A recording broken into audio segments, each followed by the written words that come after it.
everybody. Good evening, everyone. Welcome back to TCR Trinity Competitive Racing. Well, TCR TJ is the Season 13 Golden Class Champion for Trinity Competitive Racing. Oh, let's go, dude! Yes! Jabbar on the podium! He's on it by a 10! Gentlemen, side by side through one. And silent, and Seafreeze gets a half spin. Let's fucking go! Wheel bumping. DRS enable, let's do it. And Captain Blade battling it out for position. Captain Blade. Ickle, what the? Then McChicken goes around and he also makes rewind down the front straight. Oh my god. I gotta check the heart rate. Why do we do this? Because of nights like this.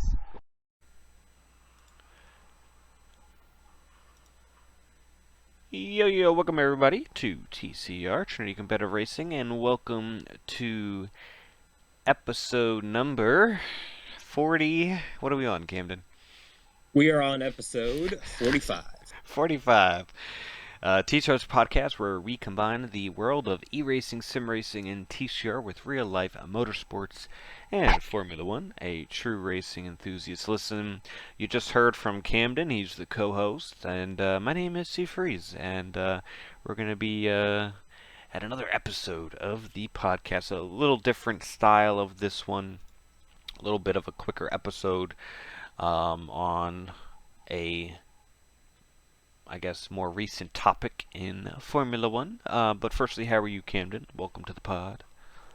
Yeah, thanks for having me. Well, today is... No, don't say April that. Fool's... You can't say thanks for having me. It's your podcast too, Camden. This is like us thing. Okay. Yeah. This is like you should be saying thanks for having me, Camden. Right.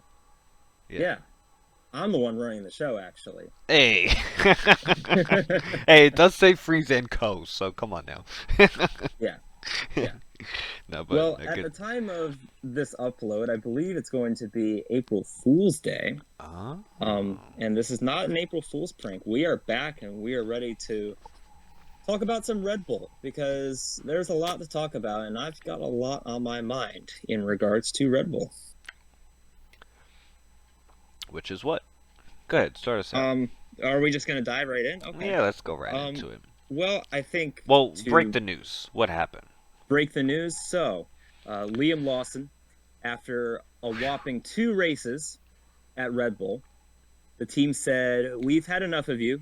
We've seen all that we want to see. And he's getting demoted down to RB, the Racing Bulls Visa Cash App junior Red Bull team, secondary team, whatever you want to call it. And Yuki Tsunoda is getting bumped up to the Red Bull. And I think I'm just going to jump right into what I think. This was stupid. This should have happened before the season. And I really don't understand Red Bull's development with drivers because, you know, you got to start wondering after like the 7th driver that's gone through that program in the last couple of years, you know, like just to think of all the drivers, you got Nick DeVries, you got Ricardo, you got Perez, Tsunoda, like all these guys going through the system, playing musical chairs with, you know, the RB team and the Red Bull team. I forgot about DeVries. When are we going to start thinking about the fact that maybe Red Bull's not that good? And maybe RB is not that good. And you got 2 pretty good drivers, with one of them being Max Verstappen, a very good driver, and Yuki Tsunoda, you know, a pretty good driver, kind of carrying both of those teams past where they should be. And I feel horrible for Liam Lawson, first of all. I mean, like, he gets 2 races.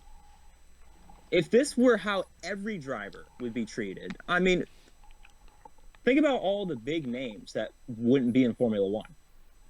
I think Fernando Alonso, I'm pretty sure he DNF'd in one of his first 2 starts.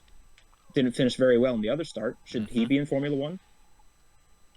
You know, Max Verstappen didn't get off to a good Yeah, start. he should have Should he be in gotten. Formula One? No, Nah, I don't think. No, no. at this rate, like no. They, you get what I'm saying though? Like I don't know if you Yeah. agree or disagree, but No. This is. I mean, firstly, I think I might have said in the Discord. I told you. I told everybody that by mid-season I thought he would have definitely gotten replaced. But I thought he could have gotten replaced much, much earlier. Did I expect it in 2 races? No. Am I shocked? No. I'm also not shocked. I mean, after the first race, I was like, are we going to drop him or not yet? Because there's no excuse. Nothing's really going wrong with him throughout the weekend where he, wasn't qualifying. He just wasn't, it just wasn't working. He just was P20. And like in the race, he would make a couple moves, but like he's way off, right? And it's like, well, how is he even going to be on pace? Because, he's got 10 races under his belt in Formula One, and you just automatically assume he's going to be on pace within the top 10. That would be crazy good. But, like, the guy didn't even really race around Australia or China. Like, he doesn't even know the track. So how, like, the driver has to be comfortable in the car. Like, I know when I league race myself, like, you need to have comfort in, what you're driving, right? So, it's kind of hard to assume that all these young kids are just going to be quick. Like, Max, even though he did go to Red Bull quite early in his career, he was at Toro Rosso, gaining right. experience there. He didn't have 10 races in, and then he moves up. Like, he was at Toro Rosso for all of 2015. So he had at least a full season. I mean, Lawson doesn't have a full season. I mean, even the other guys, Albon and Gasly, didn't have much time before they got to the top seat. And then you just give them a half a season. But I was expecting that was going to happen all along, and I don't really think it's their car that's the issue. I just think they've just been putting bad people in the second seat. Like, and well, then that's their fault then for going and like Yuki Tsunoda's been there for how many years? And you don't give him that promotion right Yeah. away over a guy who's done, like you said, 5 Formula One races before that. Like, how do you think Yuki Tsunoda feels? He's being thrown into that car mid-season now because they didn't give him the obvious promotion that he should have gotten before the season. obvious promotion. Like they screwed this up so like bad. I don't know how. It frustrates me. Not only that, but how does Liam Lawson feel? Not Like, good. like I you can't just even just imagine. told him like he's the guy that you're choosing to put in your seat for the 2025 season, and after 2 weeks you replace him. Yeah. Well, He's never gonna recover. Red Bull, you have to have a little bit more certainty that that's your guy. That's the person you signed. That's the person you decided to put in that seat. So how do you only give him 2 races? Did you really have his back, or did you really not want to put Yuki Tsunoda in the car? Like, I think they don't see highly of Yuki, but that's all you have, Red Bull. That's all you have is Yuki Tsunoda. Like, and there's no one else that has Yeah. that much time. I mean, there's other young people through their system, but they don't have reps in the big leagues. They don't have, a couple years like Tsunoda has. And what I wanted to say is that the real reason that they kind of, I think their real downfall was when Ricardo left. Because when Ricardo and Verstappen were at Red Bull, the car was, about around a P3, right? P2, like they were competing for podiums and wins throughout the season. But Mercedes was still the quick car.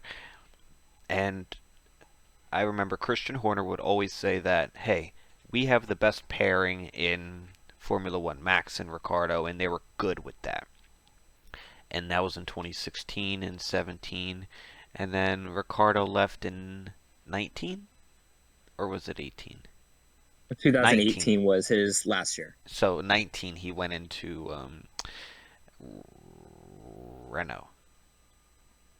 Yes. Okay, yeah, Yep. that makes sense. So I'm just getting my timeline.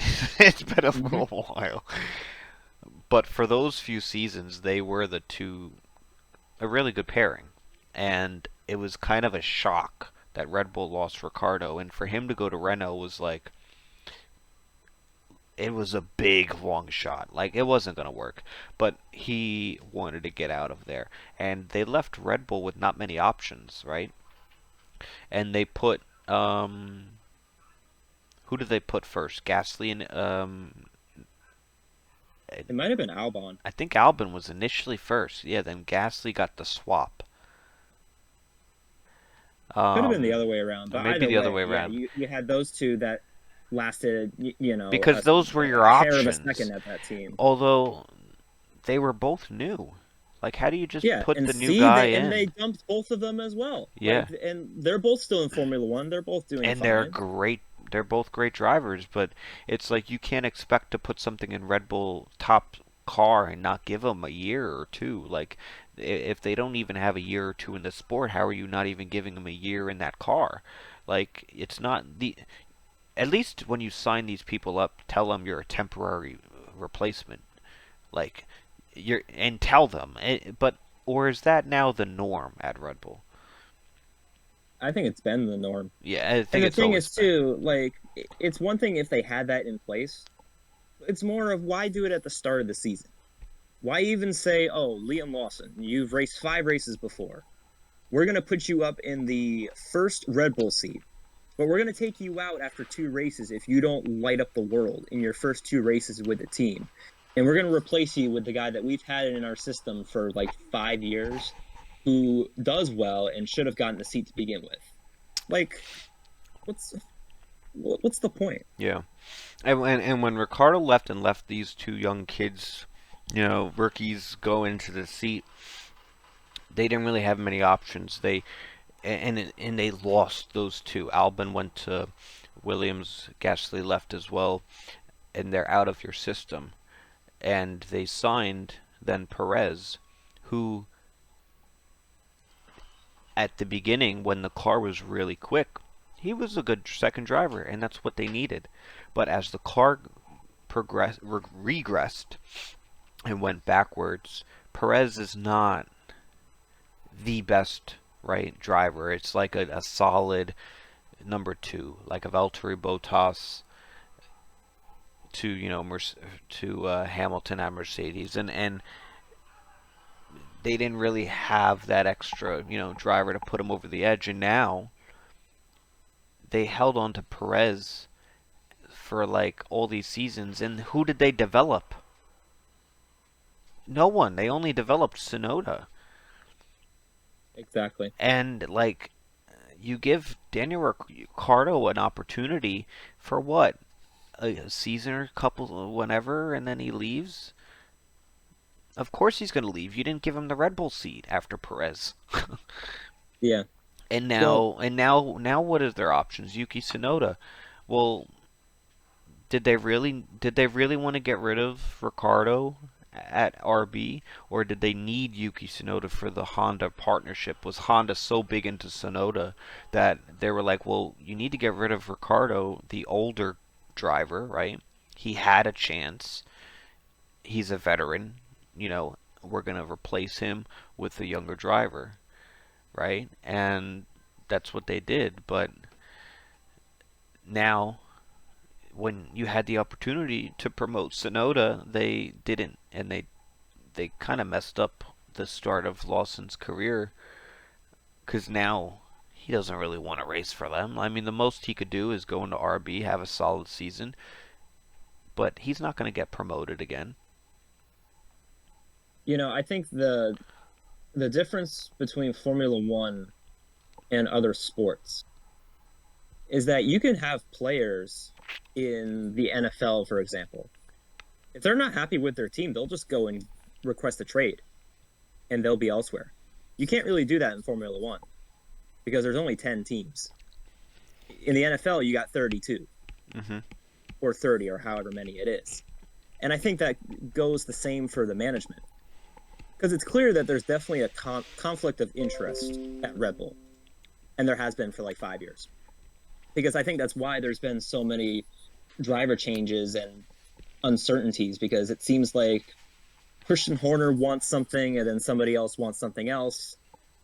I think there's people within the organization. Well, I think it's Helmut Marko. Yuki Tsunoda and Helmut Marko. Helmut Marko, and I think it's also Max those two. Verstappen and his father. I think is kind of getting involved a lot. I think personally, I'm not sure if that's true or not. And Christian Horner, and then you got the other side, right? And maybe even some of Toros or RB, and what do they want, right? And it's honestly, they kind of deserve all of this, Red Bull, because I'm not a huge fan that they shouldn't be allowed to have a second team at RB. It's such a, I don't know how that's not a violation to F1's like rules and competition to have the same like owner or an affiliate with like two teams in the same sport, because they kind of affect each other, right? I mean, Red Bull pretty much messed up Liam Lawson, and if he loses faith in Red Bull, well, he doesn't lose one team, he loses two. And now there's only 8 other teams he can go to. Yeah. Is that not the same as like Mercedes and Williams being under the same manufacturer? I think that's different because it's different ownership, but it's affiliates. It's almost like NASCAR when you have Team Penske and the Wood Brothers. Then, there's different owners, but they're an affiliate, like an umbrella partnership. That, I think, is fine. I mean, same thing with Ferrari and Haas for the long time. They're together, right? So, I think that's fine to have a partnership like that. And it might be technically a different owner, because of me. I don't know who actually the owner of is for both of the teams. I don't know how they're able to get around it, but it's the sister team at the end of the day. So I'm not sure what Red Bull do, but that second seat has always had those issues, and they do it to themselves. And even the other teams on the grid were like, you had a perfectly great driver in Tsunoda, and you go with the other guy that has 10 races under his belt in Formula One, and it makes no sense. Yeah, I agree. There's so much more to that. It's like the dude hasn't even raced at these first 2 tracks, and you're evaluating him off of tracks he's never maybe even raced at. Like, hasn't Lawson done really good at Japan? I think they were saying, like, you kind of give him an opportunity for the first 2 races, but you judge him off a track he's not so good at, or it's really a rookie first race at the team, the first race of the season, in tricky conditions, mind you. I mean, Australia was no joke. Oh, definitely. So yeah, Australia was nuts. You're really only giving him China. And China's a hard track on your tires. Oh, absolutely. And so I don't know how you just judge him off of. You're basically only judging him off of China. I mean, obviously he should have done better in Australia, but I'm not sure. It's now, I like Yuki Tsunoda. I want him to do good. I think he does great. And I think he'll maybe do a great job at Japan because it's his home track and he's good at Japan, and he does quite well. But maybe it takes a couple races. But I think he'll slot in there or there around about where Perez was. But I think he'll be even better. Because he has to be better than Perez, I feel like. I think Tsunoda, I think he's very underrated. I think he's a quite good driver. But we'll see if it works out. I mean, you put him in there, they say he's going to be in there for the rest of the season. So you ride him out. In the meantime, you have Hadjar and you have Lawson and whatever other else young talent you have. If you don't like Tsunoda, you're going to have to either promote another one of your young guys for next season, but I'm pretty sure they're probably going to have Sonoda. If he does decently well, they're going to have him in the car for next year as well because of the rules change for 2026. You want someone in the car that's already been in the car. You know, the 2025 is setting up for next year in the regulation change. So I think Red Bull might be setting up for Verstappen and Sonoda, but obviously, you know, we'll see what he does at Japan. I'm excited though to see Sonoda. I mean, we might have a good driver in this second seat because there's a much better chance that he has a good, much better outing than Lawson does, just based off of experience alone. So we'll see what he does at Japan. Yeah, and I think the lesson of this situation, if there's any sort of conclusion to this, you know, there's, like I said, there's definitely a conflict of interest at Red Bull, and there has been in the last 5 years. And I think there's, I don't know who, but I think there's definitely some people within that organization that look at things personally rather than objectively. And if you're comparing resumes, and one resume is a lot better than the other, then you might as well just go with that and trust the fact that that person with that resume is ready for that position. I like a good resume. Me too. Yeah, that's why I always say you race and you put it on your resume. You want to win the big races, you put that on your resume, and it helps you get a seat. But nonetheless, we'll see what Red Bull does. You never know with them. I want to thank everyone for tuning in for this nice quick episode. Let me know if y'all enjoyed. I appreciate you, Camden. Thank you for having me. You too. Thank you for having me. Yeah, no, and, thank you for having me. Exactly. Be sure to follow Teacher on all socials and join the Teacher Discord server where we are the most active. And until next week, thank you for listening.